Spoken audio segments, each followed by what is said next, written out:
Okay, so get ready, because today we are diving into the world of English idioms. Idiom. There are those phrases that can really trip you up. Like, why are we talking about cats and dogs raining from the sky? Right. I actually once told a friend I was feeling under the weather, and they thought I meant I was literally standing out in a storm. Yeah. It took us a while to clear up that confusion. It's funny how these idioms can really throw someone off. It really is. Yeah, and they're like these little puzzles hidden within the language, They are. waiting for you to figure them out. Okay, so there's got to be more to it than just sounding like a native speaker, right? Yeah. What's the deeper meaning here? You know, it's interesting because idioms really give you a peek into the culture, the history, Okay. and even the humor of English-speaking people. It's like they're these little pieces of history preserved in language. Ooh, that's really cool. Yeah. Can you give me an example? Yeah, definitely. Okay. Have you ever heard the idiom, kick the bucket? Yeah, So on the surface, it sounds kind of blunt, right? it does. It means someone died. But if you dig a little deeper, Okay. some linguists think it might go back to a practice from centuries ago. Really? What kind of practice? Well, there's this theory that it comes from a way people used to commit suicide, Oh, no. where they would stand on an overturned bucket Yeah. with a noose around their neck. Oh, gosh. They would kick the bucket away. Oh, wow. Okay, so that idiom just got a whole lot darker than I thought. Yeah. It's amazing, though, how much history can be packed into such a short phrase. It is. So we've talked about kind of a darker example. Sure. What about something more lighthearted? Like raining cats and dogs. Right. Where on earth did that come from? Yeah, that's a classic. And even those idioms that seem completely nonsensical, Yeah. they can tell us something about what people used to believe. Okay, I'm listening. So imagine like way back in the day, Okay. a huge downpour, like a storm so intense that it feels like anything could happen. Like animals falling from the sky. Exactly. Okay, I can see where you're going with this. People back then, they had some pretty interesting ideas about the natural world. If you're enjoying this podcast, don't forget to like the video. Share it with friends who might find it helpful. Make sure to subscribe and hit the bell icon so you don't miss our next video. Let us know in the comments what topic you'd like to hear. Like what? Well, they might have thought that the rain was so strong it could actually lift animals up. And then drop them back down on everyone's heads. Exactly. Okay, that is both terrifying and fascinating at the same time. It is. But it really paints a picture. Yeah. It's like you can almost see those cats and dogs tumbling out of the clouds. And that's the beauty of idioms. Yeah. They take us on these little journeys through language and history. I love that.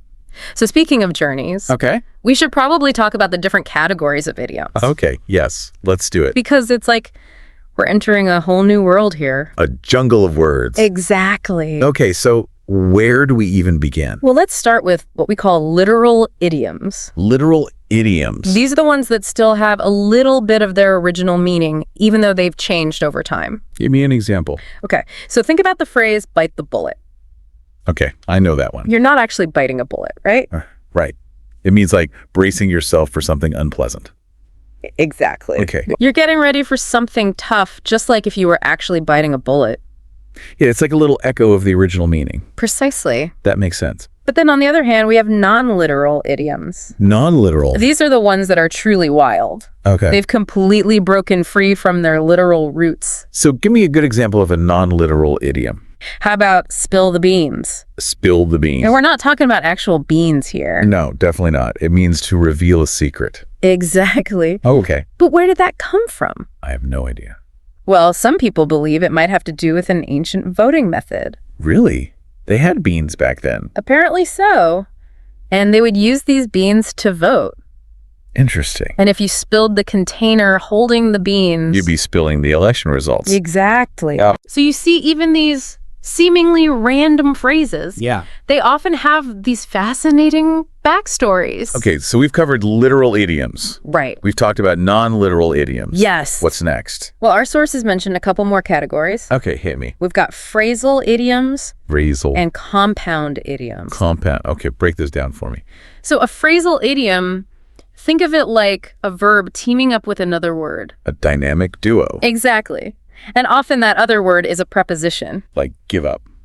Perfect example. Okay. You're not literally giving something up, you're surrendering. It's all about how those two words work together. Exactly. The verb and the preposition. And then you have compound idioms. Yeah. Think of these as the bigger, more complex phrases. Okay. Multiple words coming together to create a whole new meaning. Give me an example. Like piece of cake. Piece of cake meaning something is easy. Exactly. Okay, I'm starting to see the difference. It's like building blocks of language. It really is. You start with these individual words, Yeah. and then you combine them in different ways. And boom, you've got these colorful, expressive phrases. Exactly. But how do you actually get good at using these idioms? That's the million-dollar question, right? It is. Because I don't want to just understand them. Right. I want to be able to use them naturally in conversation. I hear you. And the good news is, there are definitely ways to make these idioms feel less like tongue twisters and more like second nature. Okay. So how do we do it? Well, it all starts with being proactive. You can't just wait for these idioms to magically appear in your vocabulary. Right. So no more passively watching TV and hoping I'll absorb them through osmosis. Exactly. You have to go out and find them. Like a treasure hunt. I like that. Think of yourself as a linguistic explorer. I love it. Read everything you can get your hands on. Okay. Listen to podcasts, watch movies and TV shows. And pay attention to how those idioms are being used. Precisely. The more you expose yourself to these phrases, the more natural they'll become. So it's all about immersion. Exactly. It's like training your ear to recognize those patterns in language. And eventually they'll just start to sound right. Exactly. Not like something you have to overthink. And once you've got that foundation down, Yeah. don't be afraid to actually use those idioms in your own conversations. Easier said than done sometimes. I know it can feel a bit awkward at first. It does. It's like trying on a new hat, you know? I know exactly what you mean. But trust me, the more you use them, Yeah. the more comfortable you'll become. So what about those times when you're reading something Yeah. and you come across an idiom that's totally new? Right. Like you've never even seen it before. That's where those other tips we talked about come in handy. Okay, like what? Visual aids, for example. Visual aids. Okay, I can see that. Sometimes seeing an idiom written down, Yeah. maybe with a little illustration or diagram, can really help it stick in your mind. That's like those vocabulary cartoons. Exactly. And don't underestimate the power of flashcards. Flashcards. Seriously. I know they might seem a little old school, They do. but trust me, they work. Okay, so how do you use flashcards for idioms? It's simple, really. Write the idiom on one side of the card, and then on the other side, write down the meaning and maybe an example sentence. So I'm basically quizzing myself. Exactly. It's a great way to reinforce what you've learned. I can see that. And the best part is you can take those flashcards anywhere with you. So I could be like practicing my idioms on the bus or at the grocery store. Exactly. You're turning those everyday moments into learning opportunities. I love that. Okay, so we've got reading, we've got listening, we've got flashcards. It's a whole toolkit for idiom mastery. It really is. Any other tips you can share? Well, one thing I always encourage people to do is to not be afraid to get creative. If you're enjoying this podcast, don't forget to like the video.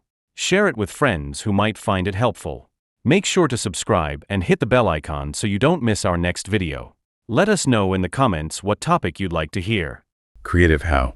Think about the idiom you're trying to learn, Okay. and then see if you can come up with a funny drawing or a little skit to help you remember it. So like if I was trying to learn the idiom, kick the bucket, I could draw a picture of a bucket with legs kicking up in the air. Exactly. Or you could even act it out with a friend. Oh, that's a fun idea. The more senses you can engage in the learning process, the better. Because it's not just about memorizing a definition. Right. It's about really understanding the essence of the idiom. Precisely. You know, it's amazing how much richness and depth these idioms add to the English language. They really do. It's like they take these everyday experiences Yeah. and they turn them into these vivid and memorable phrases. Exactly. And that's what makes them so much fun to learn and to use.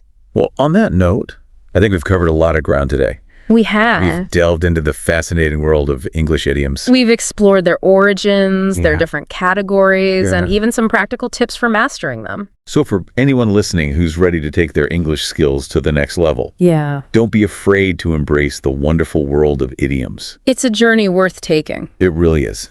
Until next time, happy exploring, and may your conversations be ever colorful. Cheers to that.